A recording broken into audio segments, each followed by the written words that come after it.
지금 북한으로 보내려고 하니까 북한의 반응이 없지 않습니까? 네?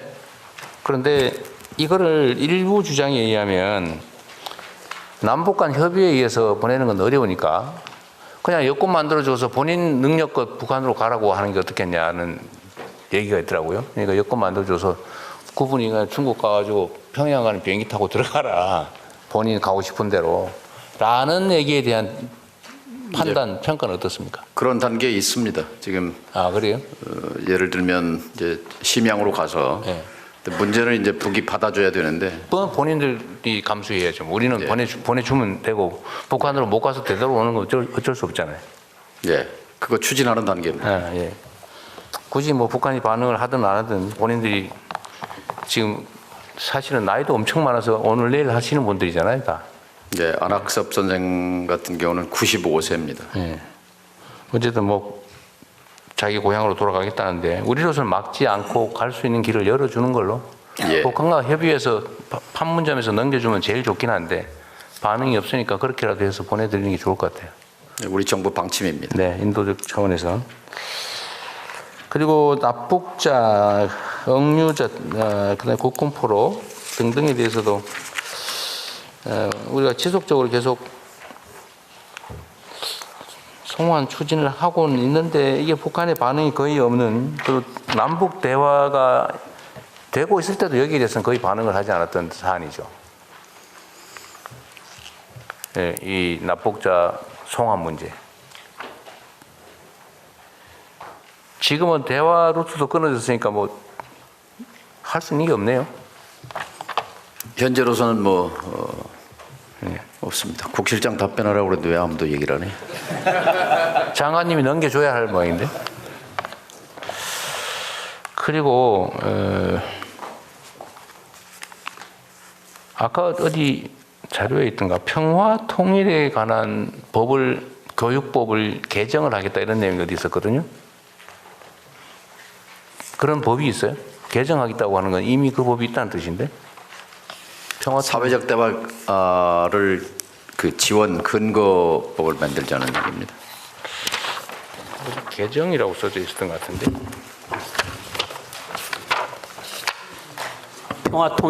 국립평화통일교육원장입니다. 네. 그 통일교육지원법이 99년도에 제정이 됐는데 네. 여기에 이제 교원들 이수를 하기 위해서 그 지원법을 개정하려는 안이 여야 각각 한 건씩 평화 무슨 지원법이에요? 무슨 교육지원법?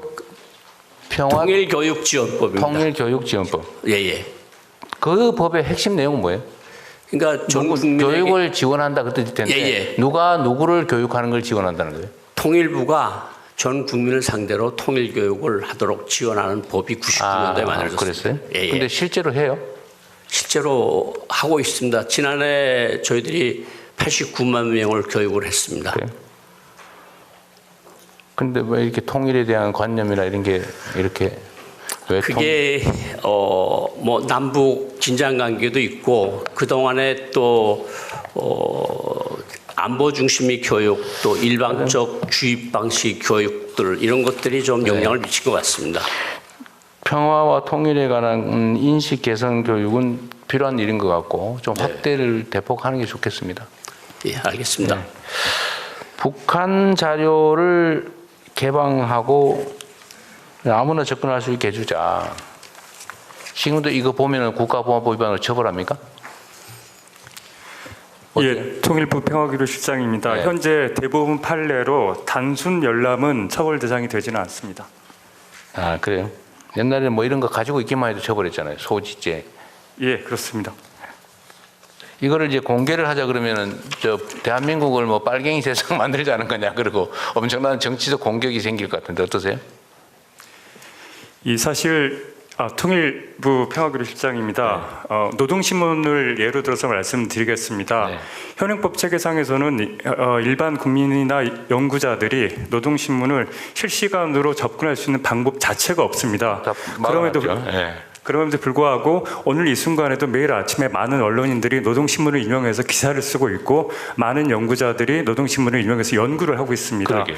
제도와 현실과는 큰 괴리가 있기 때문에 이 부분들을 지금 합리적으로 개선하기 위해서 노력하고 있습니다. 국민들한테 이거 못 보게 하는 이유는 뭐예요? 거기 꿰매 넘어갈까 봐? 이 특수 자료 지침에 따르면 노동신문이 이런 자료로 분류가 돼 있습니다. 국가의 존립, 안전이나 자유. 아니 뭐 그런 규정 다 좋은데 그냥 예. 우리 국민적 시각에서 쉽게 판단을 해보자는 거예요.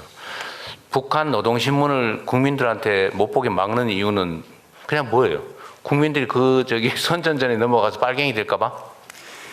그거 아닌가요 원래? 예, 맞습니다. 근데 그럴 가능성이 있어요. 예, 저는 없다고 생각합니다. 저는 오히려 북한의 실상을 정확하게 이해해서 야, 저러면 안 되겠구나 생각하는 계기가 되지 않을까 싶은데. 예, 그렇습니다. 그러면 이걸 왜 막아놓습니까? 언론은 보게 하고 국민은 못 보게 하고 국민을 사실은 좀 뭐라고 취급하는 거 아닌가요? 국민을 주체적 존재로 취급하는 게 아니라 혹시 선전선동에 넘어갈 그런 존재로 취급하는 거 아닌가요? 예, 사실 통일부 평화교류실장입니다. 사실 노동신문의 개방의 문제는 진보 정부뿐만 아니라 보수 정부에서도 국정과제로 설정해서 추진했었습니다. 다만 실제로 추진하는 과정에서 여러 가지 이견들이나 우려를 표명하는 분들이 있어서 정책적인 동력을 잃어버렸습니다. 이재명 정부 출범 후에 우리가 이 문제를 다시 국정과제로 다시 한번 설정을 하고 좀 신속하게 추진하기 위해서 노력하고 있습니다. 이런 걸 국정과제로 해요. 그냥 풀어놓으면 되지. 너무 엄숙하잖아요. 무슨 국정과제야 이게. 그냥 열어놓으면 되죠. 이제 말씀하신 대로 통일부는 그런 입장인데요. 다른 부처는 좀 다른 의견을 갖고 있어서 어떤 부처가요?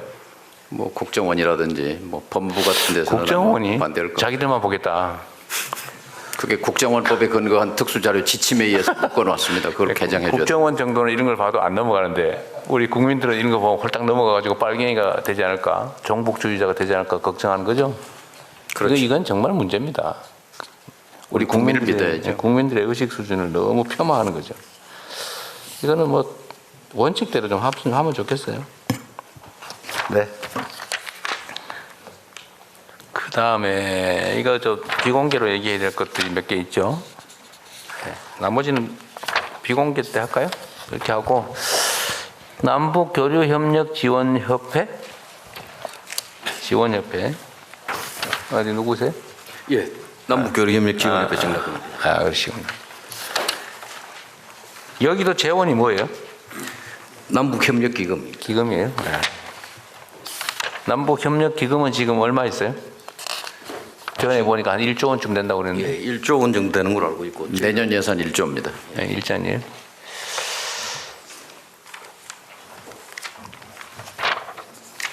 북한 이탈 주민 지원재단. 네, 북한 이탈 주민 지원재단 이사장 직무대행 이주태입니다. 네. 여기는 3년째 공석이에요? 아닙니다. 1년 정도 공석. 1년 돼요? 1년 채 안 됐습니다. 그렇습니까? 네.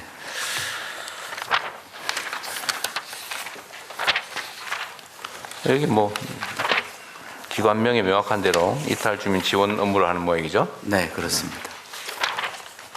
지금 북한 이탈 주민이라고 개념 정의돼서 관리하는 대상이 몇 명쯤 됩니까?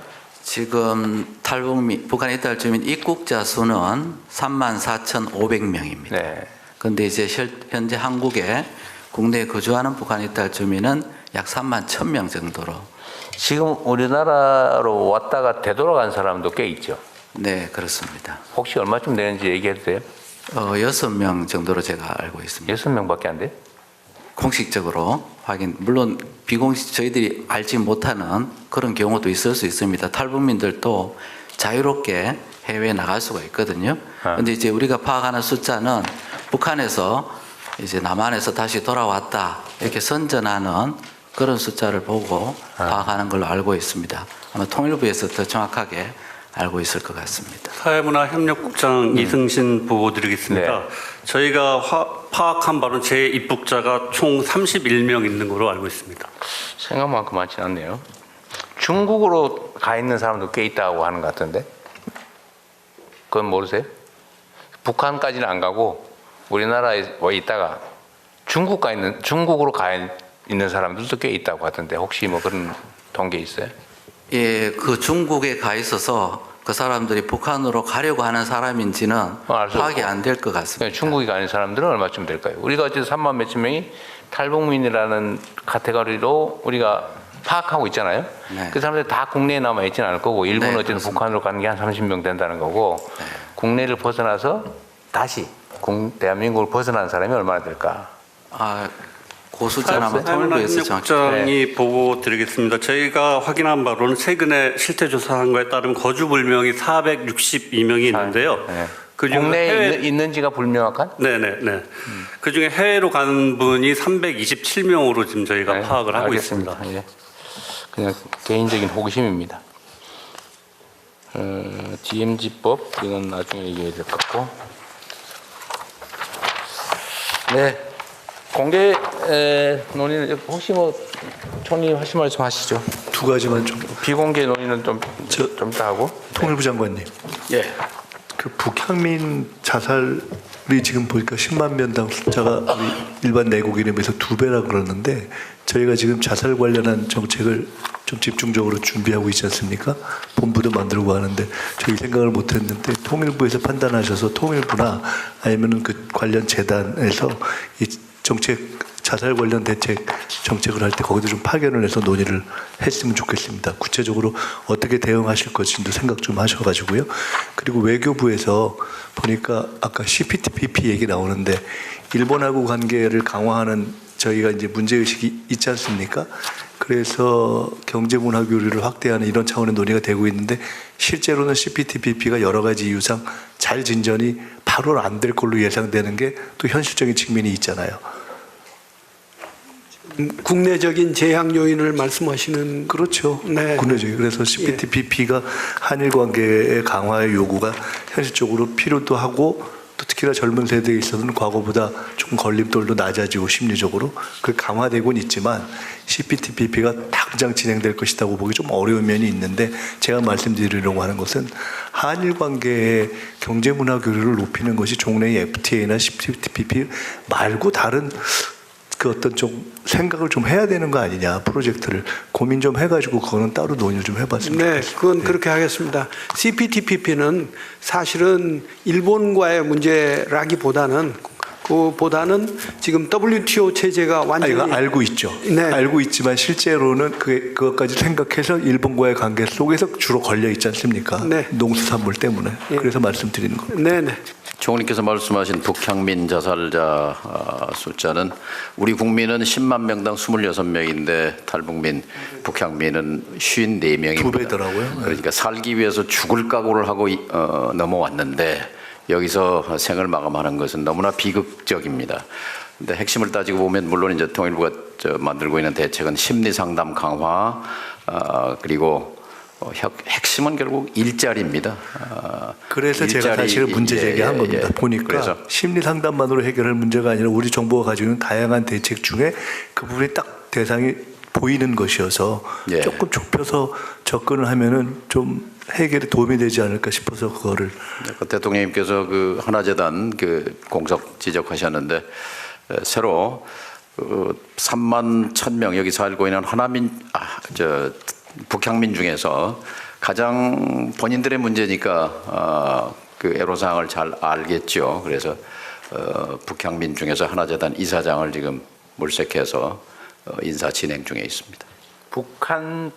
북향민 중에서 맡겨보시겠다는 취지세요? 예. 좋은 생각 같습니다.